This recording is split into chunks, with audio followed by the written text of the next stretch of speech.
Live on YouTube, live on Instagram, live on Facebook. Dang, first time. So really appreciate you guys jumping on.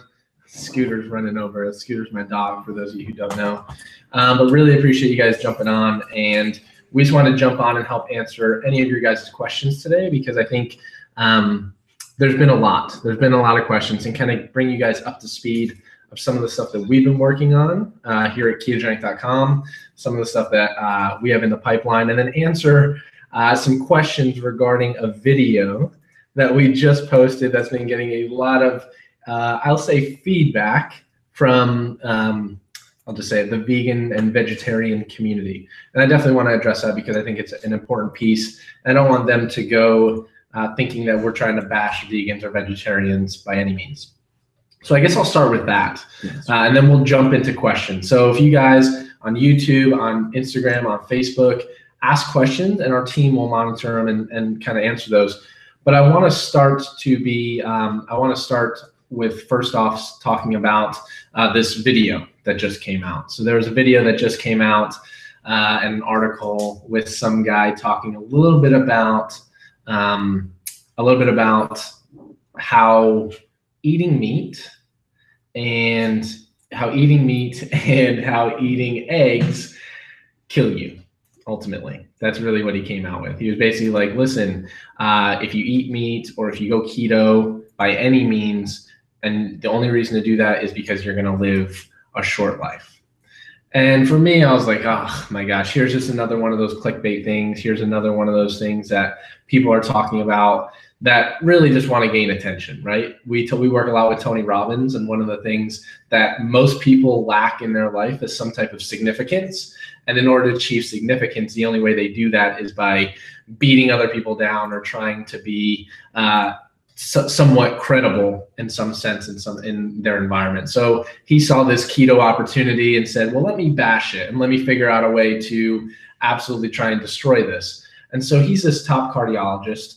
And yes, I do put that in quotations because you can classify anyone as a top whatever, but he's a top cardiologist, and he basically came on and was like, hey, if you eat red meat or if you go keto, it's going to kill you faster. And then the nail in the coffin for me was he talked a little bit about how eating eggs is worse for you than red meat and actually causes you to have cancer. He said, he basically points to one article, and it's a meta-analysis showing that higher consumption of eggs or higher consumptions of meat leads to a faster death, right? Increases in mortality. The one thing I want everyone that's watching this, that's listening to this, or that will listen to this to understand is this: correlation does not equal causation. I don't know how many times I have to say this to get this point across, but the only data showing that red meat is bad, or I haven't even seen data showing that eggs are bad. The only data that would ever indicate that is correlational data. And now what does that mean? So there could be a correlation between people who tend to consume a high amount of meat or a high amount of eggs and dying faster. But the thing you will never know in these correlational studies is you don't know if that person who was eating meat was eating Big Macs every single day of their life, and so that's the reason why they died faster, right? Or if that person was eating meat and then having some type of processed meat with a ton of carbohydrates, and that's the reason they were a smoker, or they had diabetes, or they had some other precondition. You'll never know that in these correlational studies. That's why correlational studies hold very little weight in the grand scheme of things. They can give us some direction, but in essence, you need a randomized controls trial. So I think that needs to be established. I hope everyone that's listening to this at some level understands that correlation does not equal causation. Two very different things. And so we can't say that consumption of red meat causes anything. In fact, there's a lot of beneficial nutrients in not only red meat, but eggs. The guy was talking about eggs being bad and causing cancer. The amount of data with egg consumption showing benefits, and I'm talking whole eggs. I'm not talking egg whites. I'm talking whole eggs being beneficial for overall health and human performance and longevity is overwhelming. And I think that's one of the things that blew my mind, and it's scary. And the reason why I want to address it, because there's going to be people like this that come out all the time, but the reason that I wanted to address it was because someone's going to watch that video, someone's going to read that article and stop eating eggs or stop eating red meat altogether with no other rationale. Like granted, and I've said this in the video, like if you have religious reasons or you have certain reasons why you're a vegan or vegetarian, like whole nother story. But if you just heard some individual saying, hey, it's bad, it's going to kill you to eat eggs and red meat, and this person starts doing that just because they heard someone do that, like that actually may be detrimental to their overall health. And that's one of the things that I'm trying to help clarify for some people. And hopefully you can share this with your friends or family members so that way they understand that it's not anything to do with the eggs. It's not anything to do with the red meat that would have any negative indications for some of these things that some individuals claim. And so I really wanted to help address that because a lot of times people get confused. And one of our goals with ketogenic.com is really to sift through a lot of that noise. I know it's difficult because there's so much information out there, and it can ultimately turn to like paralysis by analysis. Like, where do I go to? Do I listen? Are eggs bad? Do I eat butter? Like, I know it can be difficult, and that's one of the things that we try and do, talking a little bit about educating with scientifically backed information, right? So I really hope that helps. I hope that clarifies it. And again, I want to reiterate, because there's already people that are jumping in. I think we got this video got put into like this huge vegan thread, and they're freaking out. And I'm like, listen, I have nothing against vegans. I have nothing against vegetarians. My hope is that I can help educate a lot of them and say, hey, if you're going to choose to eat this way, make sure you're at least supplementing the right way. A good friend of mine, Dr. Will Cole, actually just wrote a book. I just had him on the podcast, What the Fat, called The Ketotarian. And it was about how a mostly plant-based diet can be beneficial, or how to do it for a ketogenic diet with mostly plant-based foods. And that's fine. But he would never come out and say eggs are terrible for you and they're going to cause cancer. Like, never. And so there's a very different approach. And that's someone who I actually recommend anyone that's going vegan or vegetarian, go check out Dr. Will Cole, because he has a ton of great information for people that choose that path. And I think we had a great conversation because he doesn't have anything against meat, nothing against eating that or even eggs, but it's just for people who choose that route, that's the route that he looks at. And so, and he gives you those tools and tips and information. So again, nothing against them, but I think I want to help these individuals, especially vegans or vegetarians, need to be more cautious about supplementing and what they're putting inside their body more than anyone else. I think that's super important for them to understand. So with that, guys, don't want to go off on a tangent on that, because that's going to happen all the time, right? There's going to be videos, there's going to be people that are coming out all the time saying, hey, keto's terrible, it's doing this. But I just wanted to address it because hopefully that can help someone's mom, brother, sister, friend get away from that nonsense and ultimately hear what actually is happening. So go check out, we actually just put a YouTube video up, and we're going to be putting a ton of different citations and references for people to look at along with that, showing that even though they're indicating some correlational studies, hey, there's a higher incidence of red meat consumption and cancer, there's a ton of correlational studies that show that high consumption of red meat doesn't have any negative effects on cardiovascular disease or any types of overall health markers. So hope that helps you guys. And so with that, we're gonna start jumping into some questions, because I think it's really important. It's one of the things that we want to always do. I know I did an Instagram live over on Ketogenic.com earlier this week, but I didn't think I was going to be here on Friday. But fortunately, Dr. Wilson went to the Olympia, and he handled all of our meetings there for me, so I could be here with the team. So I'm here, but I still want to jump on and answer your guys' questions. So let's start with the first question. What do we got? Does keto nutrition change for someone who works out as opposed to someone who doesn't? So the question's about nutrition for someone who works out versus someone who doesn't. It certainly can change. It doesn't have to. It's something that can change. A lot of times I get asked about incorporating in carbohydrates around the workout, right? So a lot of times people say, should I have carbohydrates in and around my workout? People that are working out hard, and if your goal is performance, then yes, you can incorporate carbohydrates around your workout. But if your goal is fat loss, maybe that's not ideal. So it certainly can change. People who are working out can likely get away with a lot higher protein intake, and they might actually have a more reason to consume more protein than someone who's not working out. So certainly the dynamics change. A lot of it factors in of what type of exercise are you doing? How long are you doing that exercise? When are you doing that exercise? When are you consuming the foods, right? So a lot of times people go, oh, I can get away with higher carbohydrate intake. But if you're working out, you want that carbohydrate intake to be in and around the workout period. That's very important to keep in mind as well. How important is water intake on keto? I think water intake is extremely important whether you're on keto or whether you're not on keto. So I think that's one of the things to always keep in mind is you always want to make sure you're consuming an adequate amount of water because one of the things that we know is that when you're on a ketogenic diet, insulin's low. And when insulin's low, you tend to excrete out a lot of electrolytes, right? That's one of the reasons why you've heard people who are keto say, salt everything, consume more potassium, consume more magnesium, consume more calcium. You need to replenish electrolytes. The reason that is because insulin's low. So there are certain things that go on in your body where you excrete out a lot more of those electrolytes, a lot more of that fluid. So you want to make sure you're replenishing that. So I would recommend if someone's consuming water, make sure you're incorporating in sodium, potassium, magnesium, calcium, along with that to make sure you're replenishing those electrolytes. How long does keto adaptation take? So keto adaptation differs for everyone. I know this is a question that gets asked a lot, and I know a lot of people are asking this question is like, how long does it take to adapt? It varies so much individual by individual. So some people can adapt as quick as a week.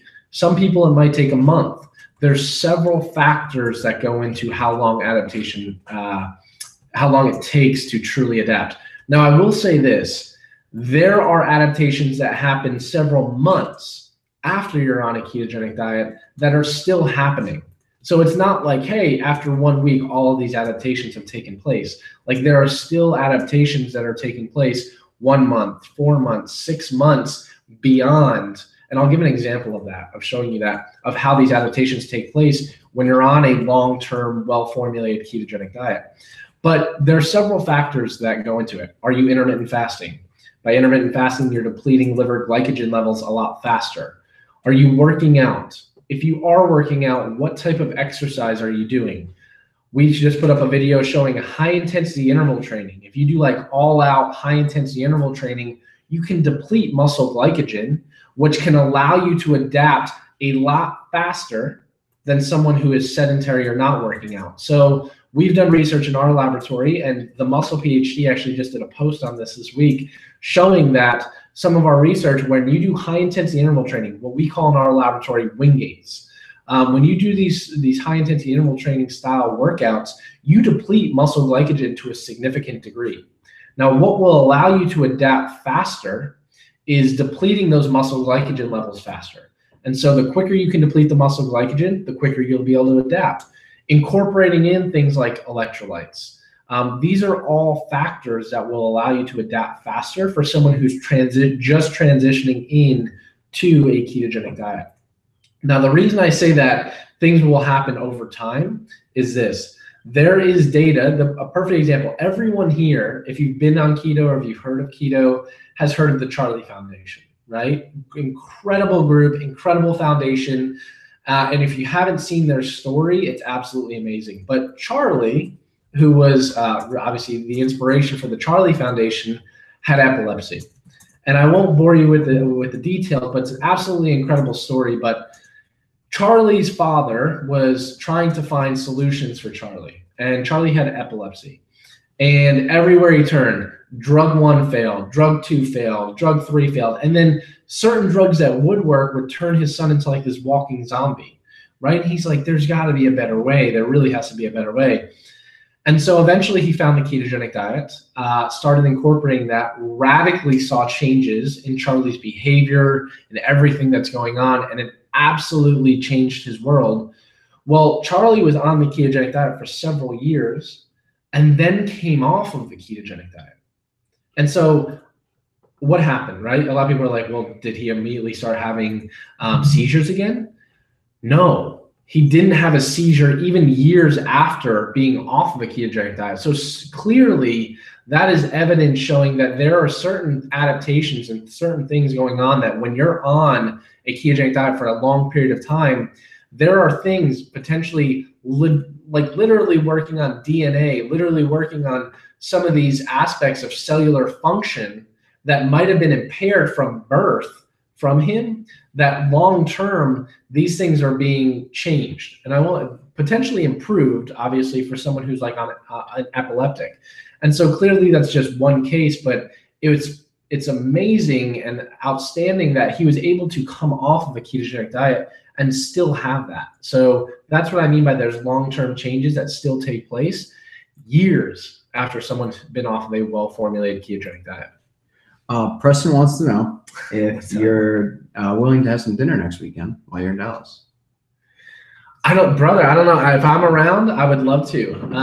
I don't know when we're leaving. I got to find out what our travel plans are, but I think we might be flying out on Saturday. Jacob and I are going to be speaking at a conference, I believe Thursday, Friday, Saturday. But if I'm around, definitely let me know. I'd love to find a way to meet up and catch up for sure. Can you always trust the food label? Oh, great question. No, you can't. So here's the problem with food labels. Where do I start with food labels? A lot of times they're rounded. So here's the thing. So if I'll give you this example. I'm actually going to come up with a post this week talking about like sprays, right? So everyone here at some level has used like the spray that you spray on a pan.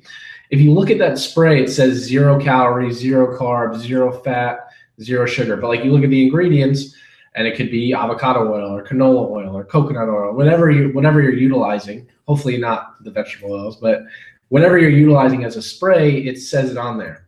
And so the question that comes to your mind is, how is it 0 calories when you're spraying an oil?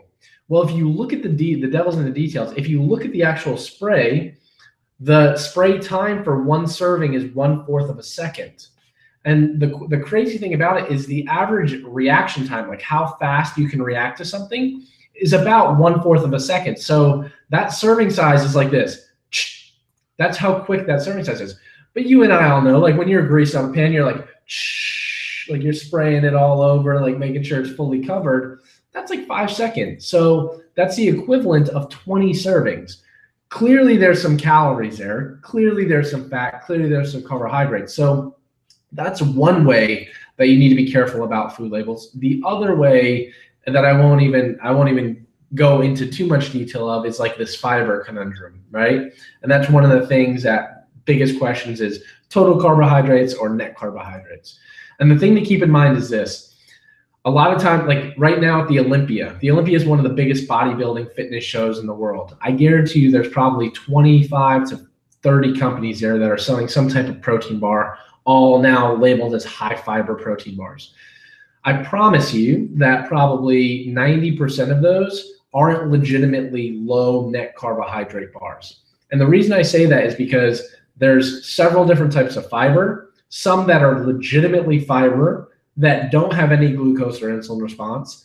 And then there's the majority of them that are labeled as fiber, but do have a glucose and insulin response. And those are put on a label, and both of them claim, say, net 4 grams of carbohydrates, right? But there's a very big difference in the metabolic impact between those two substances. And so, no, unfortunately, you can't always trust the label. It's important to be an educated consumer. And that's one of the things that we always try and do is allow people to become more educated on understanding, let me look at what the type of carbohydrates are in here, or let me look at the serving size. A lot of times companies, you'll see like a cookie, and it'll be like 2 servings per cookie. You're like, who the hell's gonna eat 2 of it? Who's gonna say, oh, I'm gonna eat half of this cookie and put it aside? I'm eating the whole damn cookie, right? Like that's one of the things to keep in mind is sometimes they'll play around with serving sizes. Another one is the sugar alcohols, right? We've talked a little bit about sugar alcohols like maltitol and sorbitol. If you go to like sugar-free candy online or in your store, you see some of these sugar-free candies and they'll wreak havoc on your stomach and they'll wreak havoc on your glucose and insulin because even though they're labeled as sugar alcohols, they do have a metabolic response. They will increase your glucose. They will increase your insulin. And I'm talking specifically sorbitol and maltitol. But ones like erythritol don't, right? So I know, I get it. It's confusing as hell. And that's one of the reasons why we try and do these videos all the time, is to help educate people, because it is confusing. You're like, well, this sugar alcohol doesn't have a metabolic impact. This one does. It's just, unfortunately, the regulations, there's so many things that go into some of these products and foods. And I get it. Like, I advocate whole foods as much as humanly possible. But at the end of the day, we're all human. And sometimes I want a cookie, or sometimes I want a bar on the go. So it's important to understand, all right, if I'm going to utilize some of these principles, some of these products, some of these tools, how do I then implement them so that they're effective? How much sodium is too much sodium? Ooh, really great question. So how much sodium is too much really depends on your metabolic state. So when insulin is low, like I was talking about, you excrete out a lot of sodium.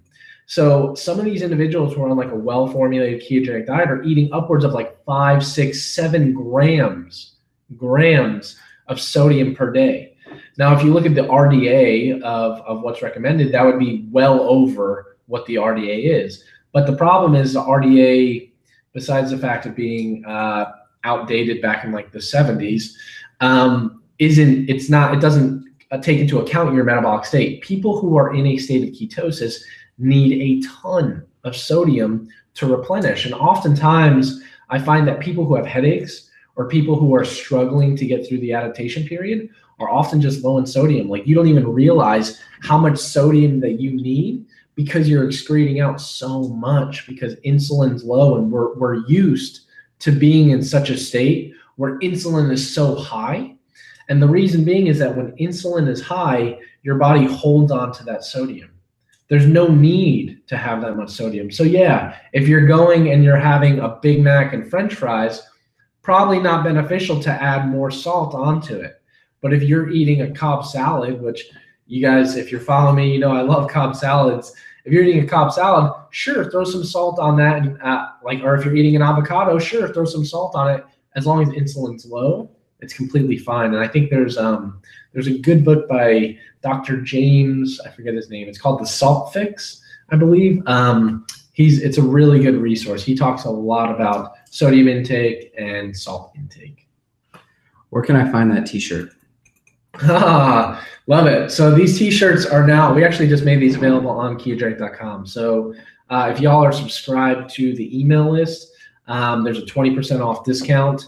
And for those of you who are watching, what is the discount for these guys? +1. Positive, like capital. the number one? Yes, number 1. Capital P? All positive. Yep, all capitalized. All capital. Capital POSITVIVE 1. The number 1. Right now. Use that and get 20% off. But yeah, I love these shirts. They're amazing. They fit really well, and it's just really showing off the keto movement. And y'all are a huge part of this keto community, and we want to share that with you guys. So appreciate it and would love the support. What are the benefits of fasting combined with keto? Tons of benefits. I think a lot of people, like, honestly, I think if you fast, you do intermittent fasting, and you do like a low carb keto approach, I think that's ideal. I think what happens is sometimes where people fail on keto, I'll go into this, where people fail on keto is when they go from eating 8 meals a day on a high carbohydrate diet because they think they need to eat all day long to help rev their metabolism and maintain muscle, to going to eat 8 meals a day on keto. Completely different, right? And some of you that are watching this are like, there's no way I could eat 8 meals on keto, right? Because your body changes. I'm the same way. I was one of those people who went from eating 8 meals a day of like oatmeal, rice, protein powder all the time, protein shakes. Now I have like 2 meals a day. Sometimes 3 on the weekend. I'll throw in some breakfast, but very, very different. And so I think the power of doing intermittent fasting along with a ketogenic diet is extremely beneficial, because you're forcing yourself into a state of ketosis even with the fasting, right? There are people like CrossFit athletes, or even people in general, who might like stop eating and they work out really hard. They stop eating at maybe like 5 or 6 o'clock at night, and then they fast until the next day. Even if they're having carbohydrates, they're likely still in a mild state of ketosis. Now, imagine if they combine that with a low carbohydrate or ketogenic diet. I mean, I think that's really ideal.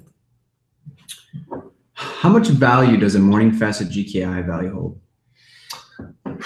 It's tough. So the GKI value, for those of you who don't know what GKI, it's a glucose ketone index. So it's a ratio of your glucose to ketones. Listen, unless you have a certain metabolic state, right? Unless you're really working on trying to dial it in for epilepsy, you're trying to dial in for whatever therapeutic condition that you're utilizing it for. Unless you're in that, getting hung up on the numbers isn't something that I'd recommend to 99% of the individuals out there. So I think sometimes people get hung up on the numbers and are like, oh my gosh, I'm at 1 millimolar this morning. And then they wake up the next day and they're like, oh my gosh, I'm at 0.5. Like, it's going to happen, right? But there's so many things that can affect. You're taking one snapshot at one time. It's really difficult to pinpoint exactly what's going on unless you're doing it through a ridiculous, like really a scientifically valid way in what you're measuring. So I wouldn't get hung up on the numbers unless you're really going for some type of therapeutic condition. So I think that's one of the things I'd recommend is just make sure you're trying to keep your glucose in the morning fasted should be no more than, if you're on a ketogenic diet, it should be no more than like 100, 120, unless you're dealing with some type of condition. But really, for most people, 80 to 120, I believe, is that normal range. I'd recommend people be on like the lower end of that. And when you're on a ketogenic diet, don't be alarmed if some days you wake up, or even throughout the day, and you're at like 60 or 70, and you feel completely fine. That tends to happen a lot. Can you consume too much collagen? It's kind of like protein. I mean, if you were to, I feel like you would be sick of collagen or sick of protein before you consume too much. I'm just saying in general. I'm not saying to affect ketosis, but just in general, I don't think there's a harmful effect of consuming too much collagen. But again, like unless you're having that for every meal, I think that's fairly hard to do. Incorporating in things like bone broth, incorporating in collagen peptides, I think are all great tools, great strategies for not only joint health, but skin health as well. I think collagen has a ton of great benefits, but just make sure you're keeping it in context. It's not something that's miraculously going to make everything better. Just keep it in context with everything else. Business and lifestyle question. Can you name a person who has a tremendous impact on you as a leader? Ooh, really good question. Someone who's had a tremendous, I have so many mentors and people around me that I'm super grateful for. Obviously, you all know Jacob, Sean Wells. There's so many amazing people. Tony Robbins is a huge source of inspiration for me. Honestly, there's so many. I'd say it's my closest family and friends. The biggest thing for me is understanding perspective.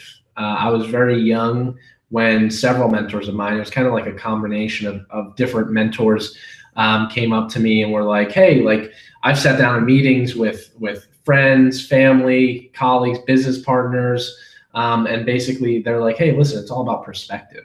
And for me, it was a complete mind shift for me of understanding that, you know what, like there's shit that's going to come up in your life, or there's stuff that's going to come up that ultimately is going to be challenging. There's trials, tribulations, hurdles, and your outlook on that is ultimately what's going to dictate the ultimate outcome.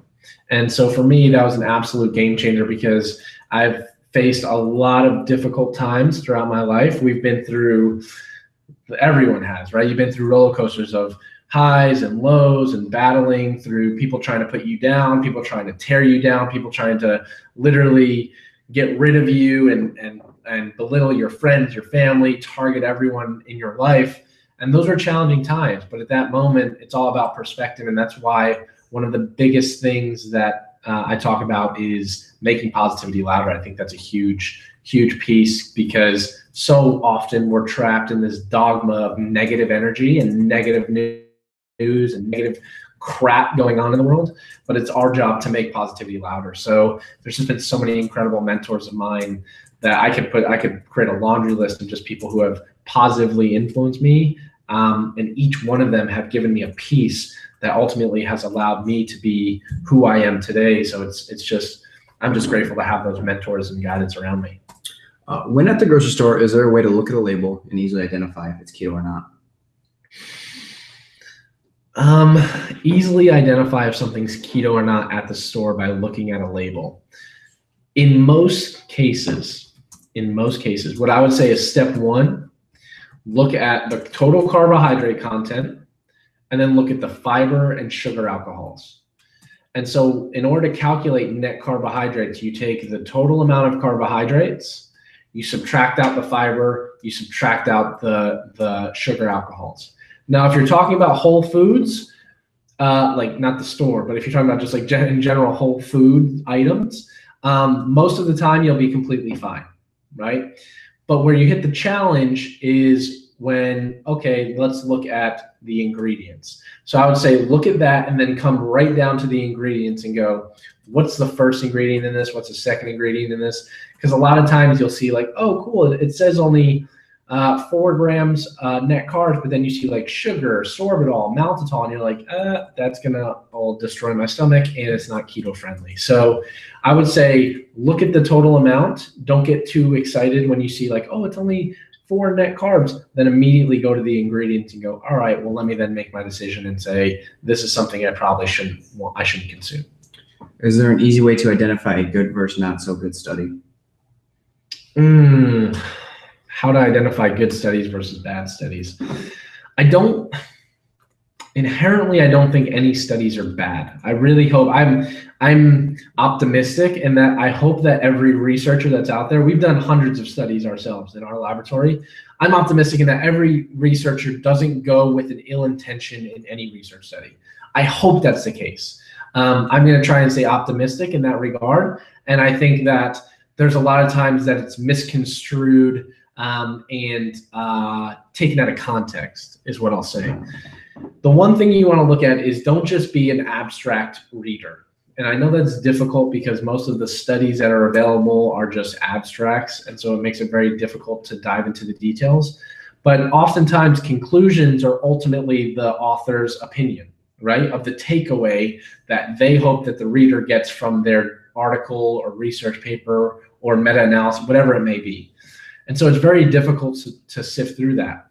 What I would say is, if possible, get the full text of any research article and or go to people that are talking about that topic that are trusted individuals that you find. I think it was last week on What the Fat, one of the biggest topics that I talked about was find your anchor, right? Find your anchor. Find someone or find multiple people in your life that you can anchor to for information, for guidance, for spiritual support, for physical support, for love, like all these different things. Find your anchors in life. And I think that's one of the things that I challenge everyone to do a couple of weeks ago. And for those of you who are listening, if you haven't done that, I challenge you to do that. Find your anchors in life for different aspects of your life. And hopefully there can be several anchors that are there for high quality information, people that will always be in your best interest and never disobey your trust, right? And that's one of the things that I hope that we do and that I try and do to people is I try and be as authentic and transparent and bring them, hey, here's the good stuff, here's the not so good stuff, but here's how to sift through some of that noise. And so I think it's really important. Find your anchors in different aspects of life, anchor to them, and put your full trust in them. I think people sometimes put your full trust until they give you a reason not to. And then until someone gives you a reason not to trust them and disobey your trust, then that's one of the ways that it's like, all right, well, let me find someone new. And don't be afraid to be vulnerable. I think that's one of the biggest pieces is like, there's so much junk that's out there and you put all your trust in someone and then they might let you down or talk about something that isn't necessarily valid. And then you're like, oh, I can't trust anyone else. Like, you know what? No, it's just one bad egg, like one bad apple. Like, don't let it spoil the bunch. Get back in there and find another anchor that you can really find and anchor to. How important is supplementation use while doing keto? Supplementation use on keto. It's a tool, right? So many people can get great benefits of a ketogenic diet solely utilizing whole foods, intermittent fasting, and water, right? It's possible. It's just like people can lose weight eating carbohydrates, right? There are people that do well, that are extremely insulin sensitive, that are working out very hard, that can do well eating carbohydrates if their goal is to optimize their body composition. But it's all individualized. And so I look at supplements as a tool. I'm a big proponent of supplements. I think supplements can be a great tool. They shouldn't be a crutch that you have to lean on the entire time for people to go, all right, well, I need to only do this and I'm going to eat like crap, right? It's one piece of the pie. So look at it as nutrition, exercise, and supplementation. I think they're all very important and work synergistically with one another. But if I'm talking about supplements that I think would work hand in hand with a ketogenic diet, you're talking about electrolytes, right? I've talked over and over again about sodium, potassium, magnesium, and calcium. I think those are great. Berberine. I'm a huge proponent of berberine. We'll do a separate question about berberine. I think berberine is one of a great tool for individuals who are on a ketogenic diet. People who are on blood glucose lowering medication just need to be careful with supplementing with berberine because it also lowers blood glucose. So you just need to be careful. But I consume berberine all the time. I'm a big proponent of fish oil. I take fish oil all the time. I'm a big proponent of creatine. I think everyone and their mother should be on creatine. Kids to adults, there's no supplement that's been more studied than creatine. I think it's a great supplement to utilize. Not only people thought about it for muscle building and building all muscle, but for brain health. I think there's a ton of cognitive benefits that we're just now starting to see and understand with creatine that are absolutely amazing. And then, of course, utilizing exogenous ketones. I think exogenous ketones can be a great tool and resource for people to not only break through keto adaptation, but to use strategically. And I actually utilize exogenous ketones before I work out. They're like my pre-workout every day. And I think they're a great tool, and they can help a lot of people introduce to them an alternative fuel source that they've never really experienced before in their life, and then get them being like, wow, I want to feel like that all the time, and then bringing in the ketogenic diet, and you see great synergies. Our lab's done research. Several other research labs have done research showing there's actually potential synergistic effects. Right now it's in animals, but hopefully translating that to human studies, talking about the benefits of like not only a ketogenic diet, but utilizing ketone supplements in conjunction with a ketogenic diet strategically. If you want to read this comment. We got a comment here. Thank you for commenting on my post the other day because I had no idea about your page. My girlfriend fangirled over your comment, and now I have access to all your info. Keto Mama B, thank you so much. Y'all are amazing. Absolutely. I mean, thanks for jumping on. I really appreciate your guys' support. Anyone, right? I mean, that's ultimately what I'm here for. I feel like I have a mission to serve, and ultimately I want to help provide information. Anything that I can pump into my brain, or any tools that I've had access to over my life. I've had a ton of great mentors and guidance in my life, so I'd like to be a resource for other people and help share that as much as humanly possible. So thanks for jumping on. I appreciate it. When will the calculator be launched? Next Friday. My team's like, oh my gosh, what the hell? No, next Friday. So next Friday, we will have the Keto Calculator launched on ketogenic.com. So that's one of the things. It's done right now. We're testing it, making sure the reports come through, but it's a completely free calculator. And basically one of the things that we did was we didn't want to just do a generic calculator where, hey, you put it in, it spits out the Mifflin-St. George equation, and then you get these random macronutrients. We want to take it to the next level and incorporate in exercise, or what it's like your daily work habits, like all these different things. Like we want to factor all of those pieces in, and I think that's really important, something that we want to do. So next Friday, that'll be available for all of you, and I'm excited to share that with you guys. I really am. And remember, it's a tool. I don't want someone coming back and be like, hey, I used your calculator and I followed every single gram by gram by gram and it didn't work for me. Well, hopefully it works for 99% of people, but remember, it's a tool and it's a starting point. We want to give people starting points and guidance to get started, and then you become your own scientist from there and build off of it, adjust like, hey, maybe I need a little bit more protein, maybe I need a little bit more fat, all these different things. So I see Suzanne jumped on. She's one of my favorite people in the world. If y'all don't know Keto Karma, she's absolutely amazing. great friend of mine. We've been able to meet and hang out a couple of times, but she's just doing absolutely amazing work for everyone in this space, especially females, but just people. She's absolutely transformed her life and helped so many other people transform their lives. And she has an incredible book out. I'm sure you guys have all seen it.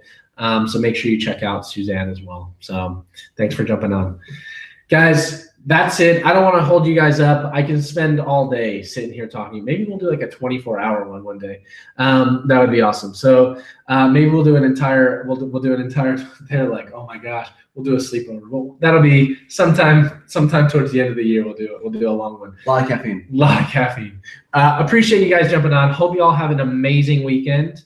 Love each and every one of you. Go out, do incredible things. And you guys know, as always, make positivity louder. Love y'all. Have fun.